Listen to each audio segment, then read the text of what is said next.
2020.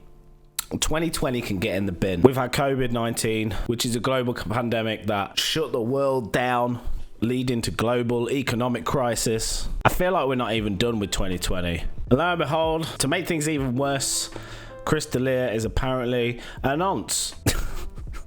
Man, I got a DM from my friends today saying, yo, you seen Twitter? Because they know I'm a massive Chris D'Elia fan. I bang on about Chris D'Elia, show clips of Chris D'Elia to all my friends. I'm that annoying person that just wants you to be into Chris D'Elia.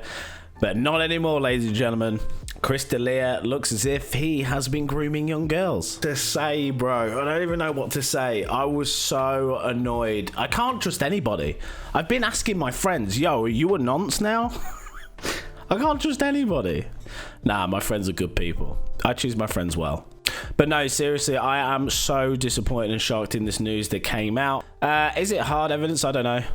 I wanted to make a video about it. I've started not caring about what kind of videos I want to make, and I just want to rant at a camera for a bit. Today has not been a great day for me, and this news just kind of topped it all off, so I'm just literally going to make a video about it. So yeah, Chris D'Elia has been accused of soliciting nude photos from underage girls. I mean, I don't even know where to start. Like, I love you, Chris, but for the love of God, I just can't. So it all started from a Twitter account at girlpower2tbh, which, you know, change it. I can't even use that anymore. I'm so disappointed. It's like his old oops thing. Oops! I mean, everything he has ever done leading to... I'll tell you what, we're just going to talk about it, and then we're going to get... I'm just going to rant at the camera for a while. So yeah, this Simone, or whatever her name is, girl power, to be honest. She put out a tweet saying, imagine being 16 and being groomed by a stand-up comedian twice your age, and the only reason you never met up and never got physically molested was because you had gotten a boyfriend your own age. Apparently sent her an email saying, I'm in Tempe, let's hang. And then she responded with, do you want to meet up tonight? Smile. And then he came in with, yes, we can make out. Now, did Chris know this woman was 16? I'm not too sure. I have no idea. And then I think she responded to that tweet saying, imagine getting owned by a 16-year-old, where he said, send me a pic, and she came back with a panda. Haha, the fucking panda, dick. So I responded to. They're very exotic. And then I think she even replied after that from all these messages saying, I still can't believe Netflix cast Chris D'Elia as a paedophile this season of you, like the literal irony. Yeah, so if you don't know, there was a Netflix series called You. It was actually very good. My missus watched it and I watched it, and I knew Chris was on it, and he played a paedophile really well, actually. Awkwardly enough. Oh, God, man, I don't like. So I got this DM from the lads and said, have you not checked Twitter? Because they all know I love Chris D'Elia. And I was like, surely not. Surely, you know, this is one girl coming forward, you know, trying to cancel him as such or whatever. But no, there's more to the story. I was just like, no, not Chris. Before I get into that though, for the longest time I thought it was embarrassing for me that I was interacting with this older man, but it was the one who DM'd me on Twitter and was the one who was twice my age and was the one that used the power imbalance between us to his advantage. So fuck Chris D'Elia. And it goes on, I am also definitely not the only underage girl he's done this to. Now alarm bells started ringing there. I was like, surely not. Then another girl, Goblin at Michaela Coletta. Although I've been publicly saying for years, fuck Chris D'Elia, he solicited news off me when I was 17 years old and constantly messaged me whenever he was touring Vancouver and asked me to come backstage to his shows. Ooh. Then another one came out, Meg at Bad Hand Job. Okay, alright, you know. Fuck you, Chris D'Elia. You solicited news from minors while you were in Vancouver and tried to fuck my friend when we were 16. And when I called you out on Twitter, you told her you'd ruin her life if I didn't delete it. Absolute paedophile scumbag. It goes on. She rates dogs. Another name, okay.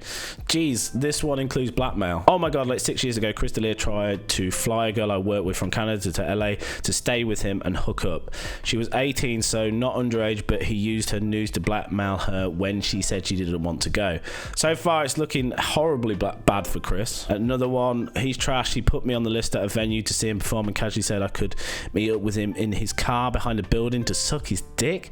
I made up an excuse and never showed up. So yeah, it's a lot of allegations against him now. It seems like once one person comes forward, the floodgates start to open for more. I feel like people can then just speak up, I guess, about it, you know, maybe strength in numbers. Then another girl comes on, Abby Grills. All right, y'all, I went back to my 2011 Facebook Messenger and found the DMs from Chris D'Elia being creepy and persistent to me when I was 17, more in thread. The allegations, like, they don't hold really much weight on their own, but then you start to see the screenshots, and whilst I know screenshots are like so easy to Photoshop and stuff like that, but they hold way more weight. Hi, yeah, I'm in Golden, Colorado. Oh damn, I would have liked to have gone. I'm in Greenwood Village, South Denver. I'm about 30 minutes ago, blah blah. Yeah, what you doing? What do you mean? Like now? Yep. I mean, it weirdly sounds like Chris. I know I don't know him personally, but I literally watch every single one of his podcasts. Are you enjoying Colorado? She's trying to maintain casual talk, you know? Yeah, so I'm bored. How old are you anyway? Just straight to the point. How old are you? Yeah, Golden's hardly the best. Yeah, well, Golden's hardly the best part of Colorado. Denver and the mountain towns are where it's at. I'm 17. How long are you here for? Then he says, too young, wink. I'm leaving tomorrow. Ooh. Yeah, a little too old for me. Haha. Well, you should definitely let me know the next time you have a show. Okay, for sure. That was like April 2010, that conversation. Then a year later, he just replies with a random message back saying hi. Now it's starting to get into grooming territory, right? She comes back with hey, sup, the usual, you know, same. So why the random contact, if I may ask? I don't know. I think you're cute, I guess. Oh! No, Chris, bro. Fair enough. So tell me something good. We should text. Fuck Facebook. Then they obviously was texting each other. It doesn't look good for Chris. I'm gonna have to admit, like, I thought it might have been just one random allegation that, you know, that was false, or maybe there's making it up. But no, it seems like there's multiple, and it does not look good for Chris. And as of right now, Chris D'Elia's Facebook page, he has not posted a single thing. His last post was June 15th, which was, as of recording this video, 2 days ago, and he hasn't said anything. And now I'm coming from the point of view of someone who loves Chris D'Elia. I looked up to him. He was my idol. I thought he was so funny. I didn't think he did shit like this, man. And it bums me out, you know. Even if, right, a year later that girl was 18, right? You're 31, bro, 30. It is still creepy as fuck. I don't care even if, like, she is of age. It's still creepy, man. It's still, like, grooming after a year, like, and then coming back. It's kind of a form of grooming. Like, again, I'm making this video because I'm kind of pissed off and annoyed. I just want to fucking say shit. I just want to rant at camera. I should have known ever since, like, Chris said how he doesn't ever drink or do drugs, or, you know, he's just straight edge, straight cut. I've got this theory, like, that people who don't drink or don't even, like, whatever, you have your reasons for not drinking sometimes, or not doing drugs because you've seen, you know, bad things happen in the past or whatever. That's fine. I'm not talking about that. What I'm talking about is, you know, people just want to keep their shit locked up and, like, in control. They never let loose. And my theory is that, like, people who keep things, like, locked up and tight and never drink or never do drugs, and I'm not saying all of you, I'm just saying I have this theory that you've got some demons, like, you want to keep that shit locked up. You never ever want to get a bit loose, let your mind go a little bit, because they know if they do, they probably might do something, you know, they might let their goblin selves out. Do you know what I mean? They might act on these thoughts that they have in their head, because everybody knows that drinking, like, you know, releases your inhibitions a bit, like, loosens you up. I'd say for most people anyway. Again, I'm not saying all people who don't drink or, like, hardcore sober are, like, you know, pedophiles or anything like that. I'm just saying, like, you've got your shit so locked up and you don't ever want to let loose every now and again. I think there's something else going on more often than not. The things that he says, like, he's mentioned stuff in his tweets and his podcast before where, like, you know, he's even made jokes about creepy guys being creepy. Hey, Chris, don't do that. The thing is, if surely you think about that stuff ahead. If you are a creep, right, and you want to do this thing where you're creeping on girls or whatnot, if you're making jokes about it, you must know, like, surely if that shit comes out, you're gonna look like the biggest fucking hypocrite, dude. You're gonna fucking look like the biggest fucking hypocrite. Which the memes are great, by the way. My favorite meme was Dot Matthew. I was scrolling down the Twitter post. My favorite meme was Dot Matthew at King OV nothing. Netflix, we have a role for you, but it's playing a pedo, Chris D'Elia, and it's that face from Morty from Rick and Morty. Big fan of Rick and Morty. You son of a bitch, I'm in. You son of a bitch, I'm in.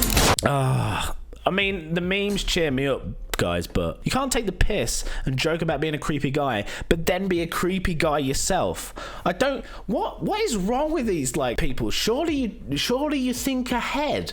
Surely, you know, I don't know, is the creepiness so much that it just takes over and you're just like a dirty man that just wants young girls? I don't get it, dude. I have no idea. I don't get it. I'm just really fucking bummed out, and I'm just making this video just because I'm just going to put it out there. I don't give a shit anymore. I'm going to put out whatever content I want. By the way, if you haven't followed me on Twitter, at Voorny on everything on my social medias. Links down below. I swear to God, man, if Dave Grohl or, like, from the Foo Fighters, or Joe Talbot from The Idols, if any shit comes out about them, I'm losing all faith in humanity. I'm done with humanity, dude, because I thought Chris D'Elia was a good guy. There's all these people as well that saying, oh, you know, you can still separate the artists from their, you know, the shitty behavior or whatever. Nah. I've got one name for you, and that's Ian Watkins, dude. Fair enough, Chris D'Elia is nowhere near as bad as Ian Watkins. Like, what he did was, but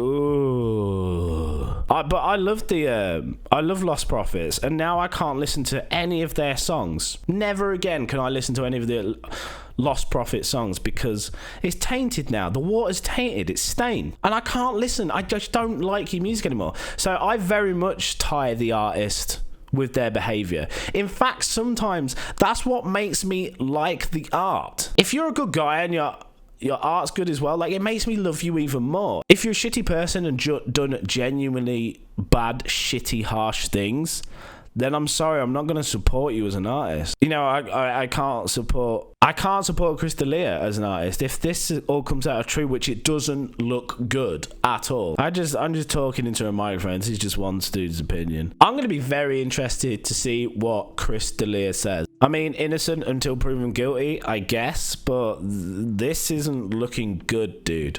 Future Dave here. As of recording this video, TMZ releases Chris D'Elia denies knowingly texting minors. Response to anonymous claims. I mean, look at the picture they used, dude.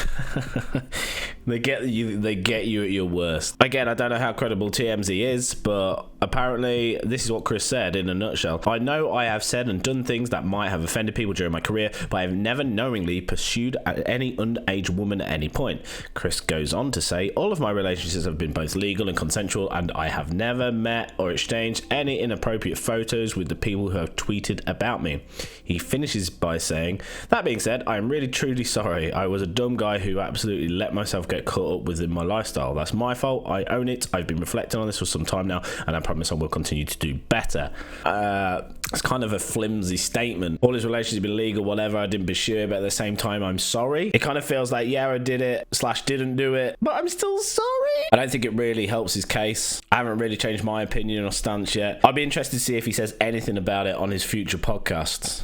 Anyway, I'm going to leave it there. What do you guys think? I would love to have a conversation with you guys. Comment down below what you think. Maybe there's some things I haven't even thought about. I'm going to leave it there, guys. If you like the video, give it a like, give me a subscribe, and I'll see you in the next video. Peace.